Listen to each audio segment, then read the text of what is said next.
अरुण छैला यादव के कल बहुत ही बवाल गाना रिलीज हो रहा है। नमस्कार दोस्तों, हम हैं बिकू, आप देख रहे हैं बिकू बिहारी एंटरटेनमेंट चैनल। बता दें दोस्तों कि इस गाना का बोल है मड़वा में गढ़ देव तोरा भातार के। बहुत ही कमाल का बवाल गाना है दोस्तों, जैसे खुद सुन लीजिए अरुण छैला यादव जी का लाइव वीडियो। नमस्ते प्रणाम, हम अरुण छैला यादव।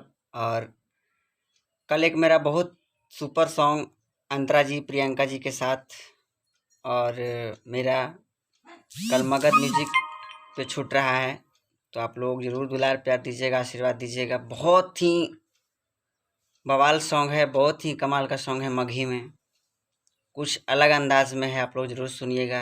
जितने भी मेरे भाई हमसे प्यार करते हैं सभी लोग के लिए।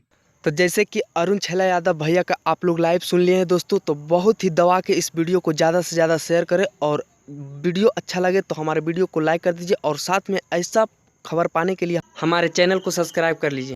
इस गाना का राइटर राजेश यादव जी ने लिखे हैं और टिंकू तूफान जी ने म्यूजिक दिए हैं, जो कि काफ़ी अच्छा म्यूजिक देते हैं। और अरुण छैला जी ने गाए हैं और फीमेल सिंगर अंतरा सिंह प्रियंका जी ने गाया है। बहुत ही बवाल गाना है दोस्तों, तो आप लोग मगध म्यूजिक चैनल से कल ज़रूर सुने और गाना कैसा लगे दोस्तों हमारे कमेंट बॉक्स में ज़रूर बताएं। धन्यवाद दोस्तों, मिलते हैं फिर बवाल खबर के साथ। तब तक के लिए वीडियो को लाइक कर दीजिए और शेयर कर दीजिए, साथ में चैनल को सब्सक्राइब कर लीजिए।